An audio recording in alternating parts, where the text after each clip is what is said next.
Hello everybody, it's been a while.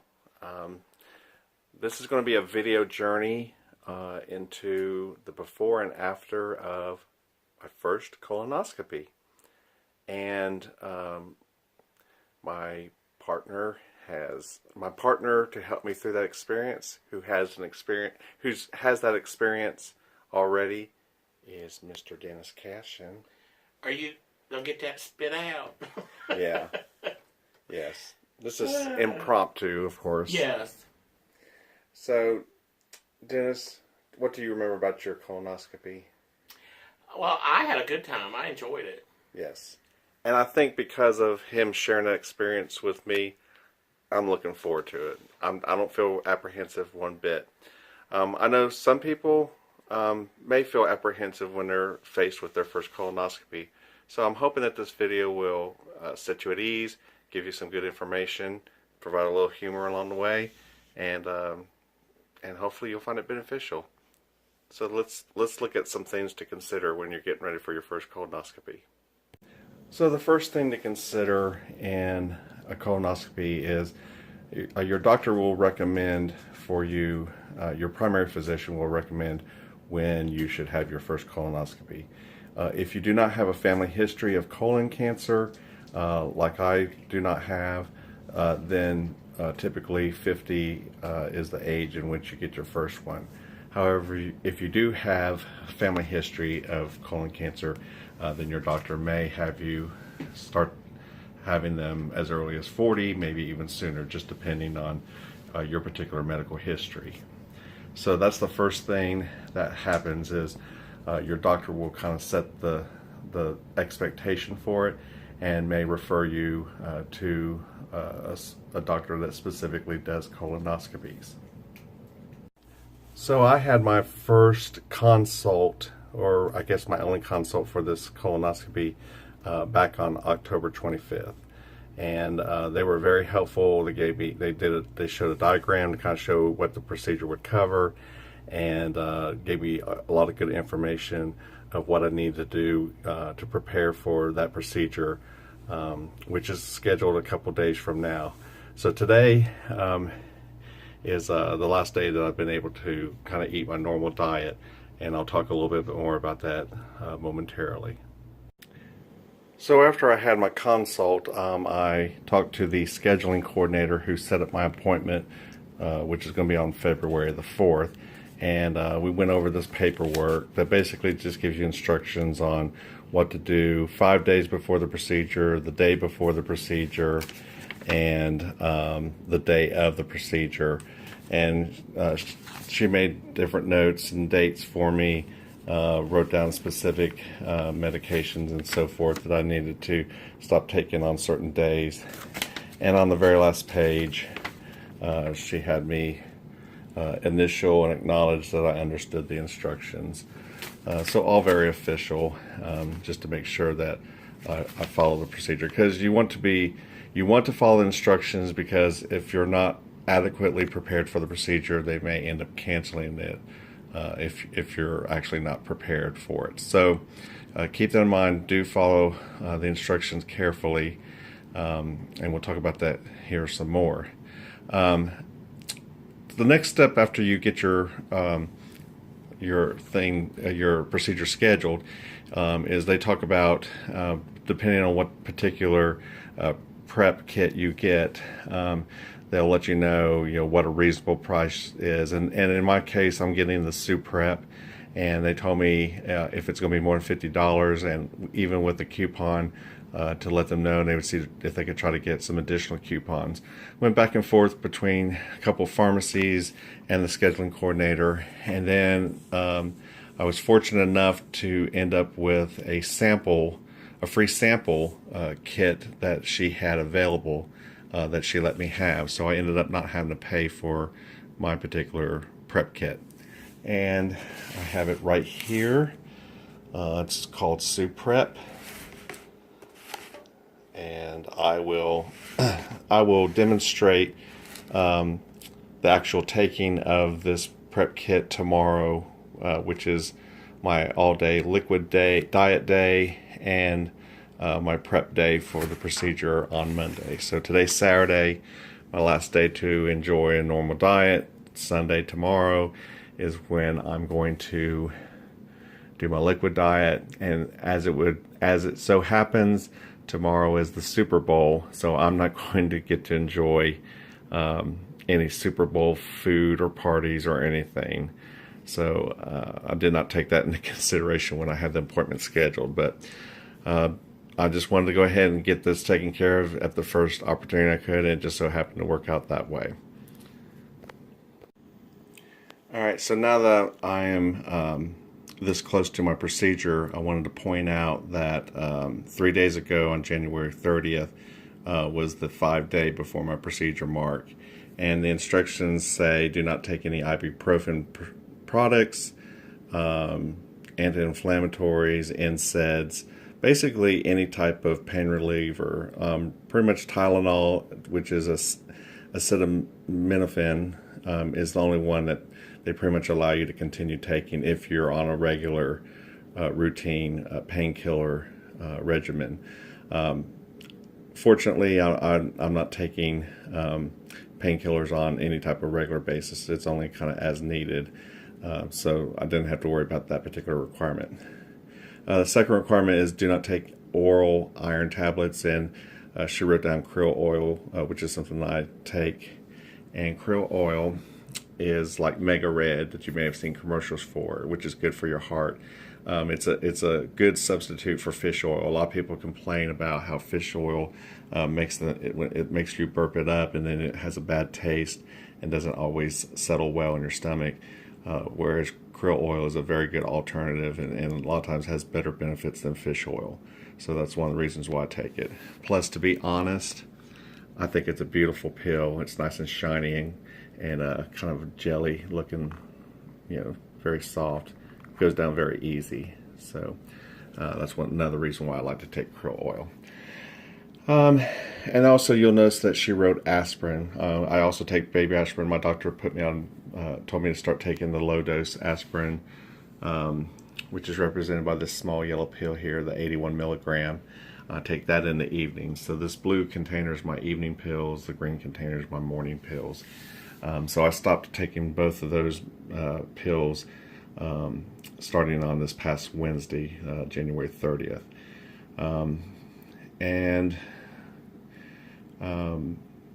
then the next set of instructions is dealing with the day before your procedure. So I'll go more into those details tomorrow as I continue filming this video.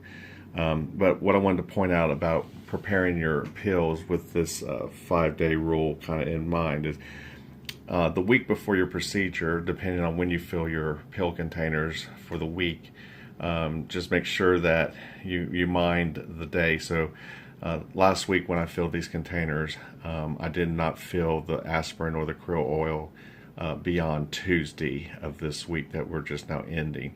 So my Wednesday, Thursday, Friday, Saturday chambers were empty of those 2 pills. All my other pills I was still allowed to continue taking up to the end of this week.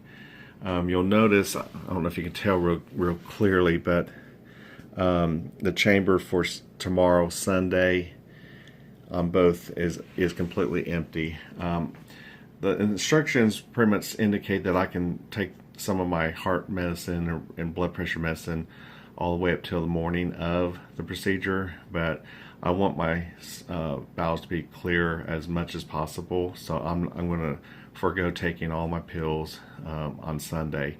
That's not in the instructions. That's just my personal decision to do it. So please consult with your doctor on your particular medicines, because again, I'm not representing everybody's particular medicines. And then what I did was I have already filled up my pill containers for the upcoming week, and you'll notice that for both Monday morning and Monday evening I have started filling those chambers as well. My intention on Monday morning is to not take my morning pills until after my procedure is over and I've come back home, and I'll take those, and then I'll be back on my schedule of taking the pills in the morning and the evening. So that's just something to consider. Again, make sure that if you have any questions about when you stop taking different medicines or pills before your procedure, please consult with the colonoscopy staff, and they'll be happy to answer those questions for you.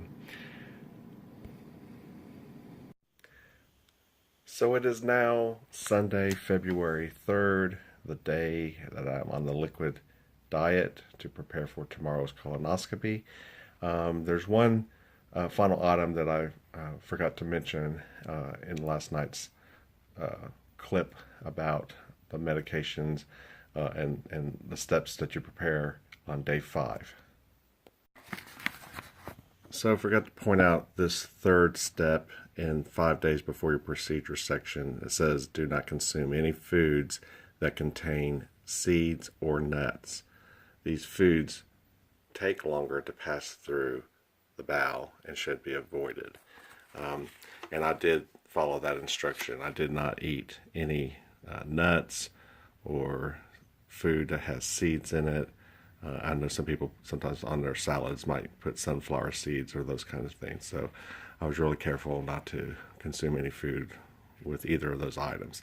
So make sure that if that is part of your diet on a normal basis, that you do rule out those kinds of foods or items in your diet 5 days before the procedure. Now we are on the day before the procedure, and for now I'm going to focus on just step 1 that basically talks about how to do the liquid diet. And you'll notice there's a handwritten note here that says all day on 2/3/2019.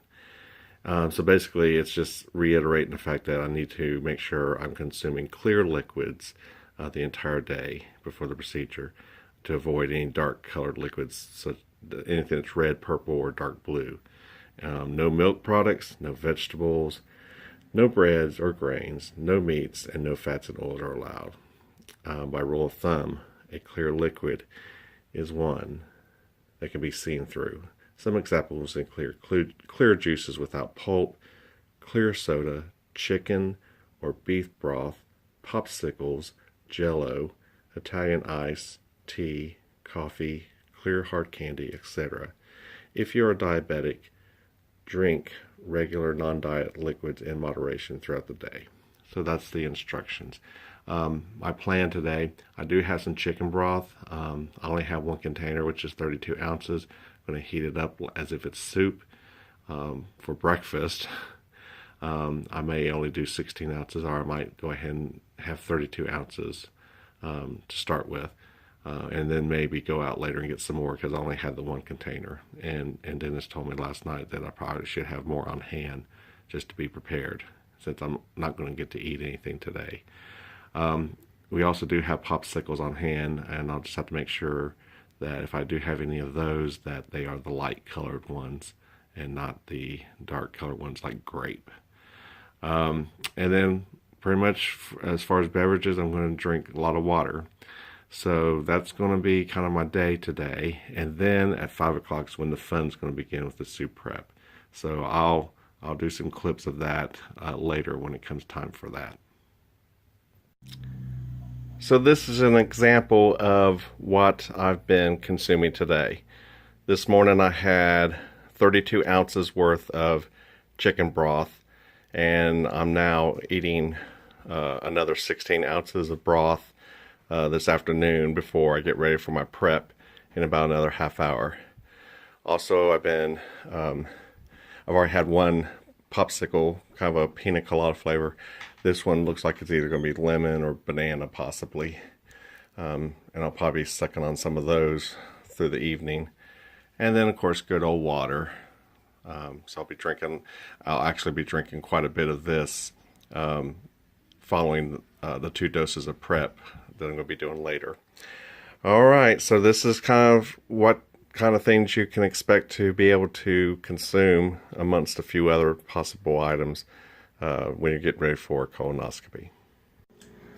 Okay, so it's 5 o'clock, time for me to take my first dose. I've already got the 2 bottles out. This is what the bottle looks like, and it's only 6 ounces. And I've already fixed the first dose. This is actually my second dose for later at 1 o'clock in the morning. As you can see, when I poured the 6 ounce in and then the water on top of it, it's all clear.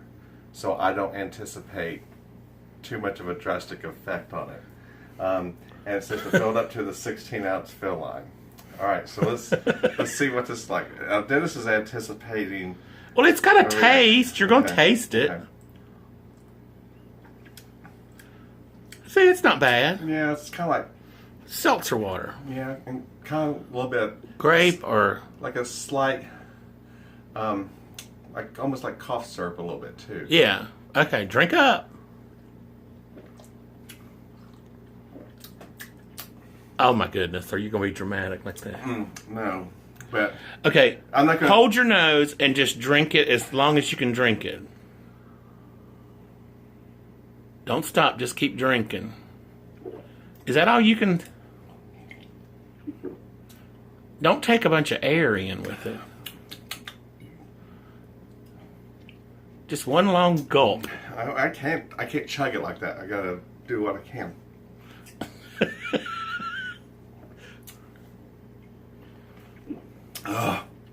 Oh, that ain't bad. It's getting worse at the bottom. Well, drink it. And then what do you have to do? Okay.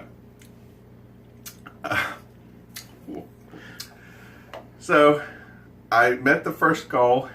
I had to finish that within 20 minutes. So, I've accomplished that. Alright, so the other thing I've got to do within an hour is I've got to drink 2 16-ounce bottles of water. In how long? Within an hour. Okay, so you got an hour to drink 2 bottles of water. So that's what I've got to drink. And I'm going to go ahead and start drinking one to get this taste out of my mouth. And then whenever it hits... he would have never been able to do it when you had to drink gallons and gallons of stuff. I know, for real though. Okay, well, I'll see you at the next clip. Okay, so I have drank both 16-ounce bottles of water following my first dose of prep. And so now I'm just waiting for it to kick in. So we'll see what happens. Well, that was an experience. I don't think I'm going to describe it in too much detail. But let me just say that don't plan on getting up when you think you're done. Sit there a while. Let nature take its course. After the initial, what felt like a somewhat normal movement, the rest of the time felt like a spray hose. Is the best way I can describe it.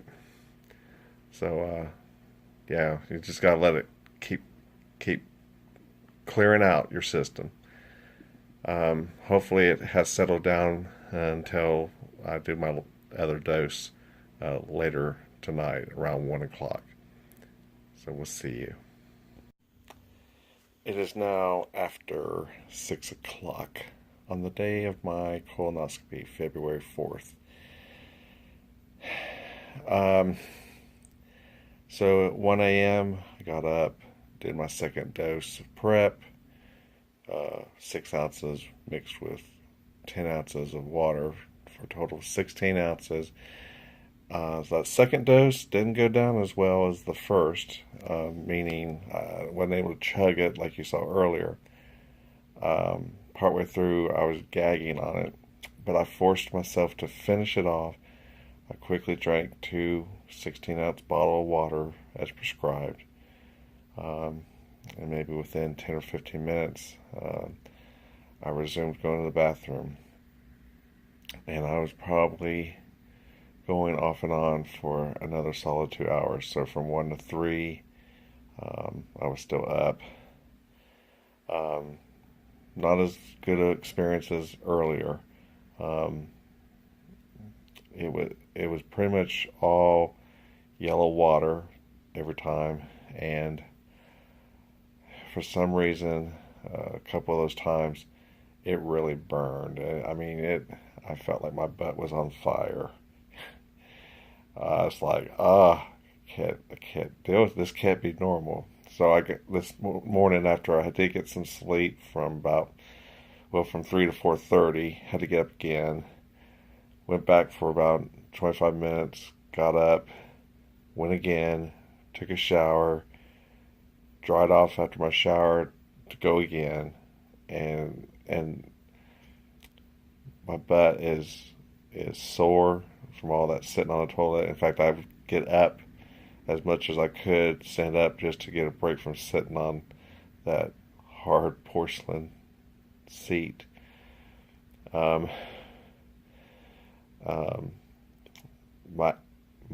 anus is burning from all of that bowel movement stuff. I'm telling you this because many of you will probably experience it, or if you've had a colonoscopy, you probably have experienced it. And I'm here to join everybody who's ever said the prep is the worst part. So I'm hoping the worst is over and that the colonoscopy, with me being asleep and waking up and afterwards not having any problems. So we'll see how the rest of this journey goes. Okay, he just got back. Did I talk to you? Not yet. All right, and probably in just a little bit. Okay, so they're going to talk to us together. Okay. All right, morning glory. So there's your video. Yeah. Can you see yourself? Yeah. Okay. Alright, so what you supposed to do? I got to fart before I could eat and drink, right? Yeah. Okay. Let's see if I can work something out. Hold on. We're gonna... Oh, I got a I'll little be taking one. their pictures now. No. Okay. Hi. I've done with my procedure, and I've already farted once. It was really good, but we weren't able to film it at the time. But I would try to do now another one. It's important that you get the gas out of your system because you can't eat or drink after the procedure till you fart. So I'm gonna try to do a good one. Oh yeah. That felt good. But I wish it could have been longer and drained and kind of flutter a little bit. Oh, that is some of the best sleep ever. So he said 6 polyps. Snip, snip, snip, snip, snip. Get rid of the polyps. Hi, and there's Dennis driving because I'm not allowed to drive for the rest of the day because I gotta let the propofol wear off. I feel good. Stuff is wonderful.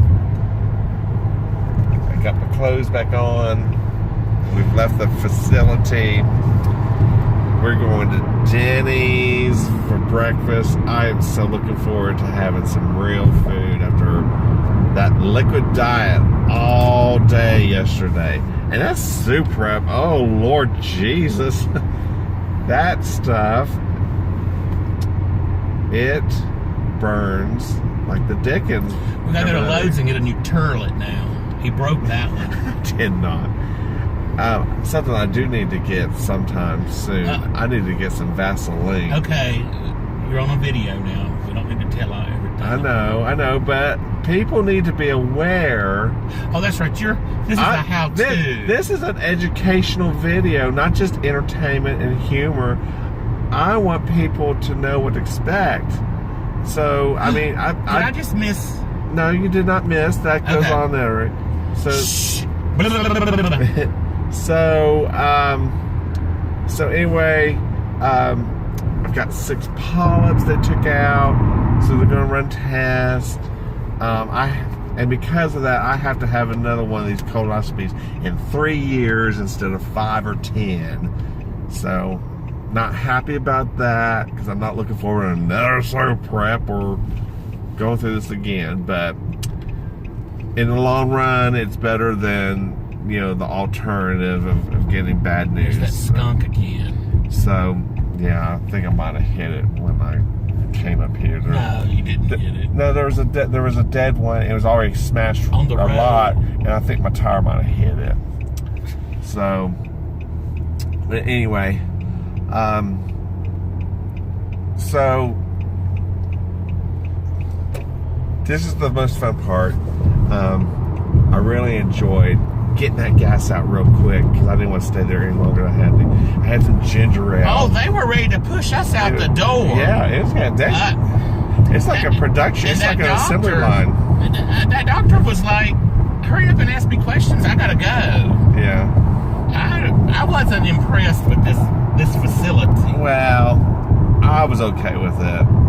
Well, I was spoiled where I went. They treated me like a king there. Oh, okay. Dr. Copeland, he retired. Yeah.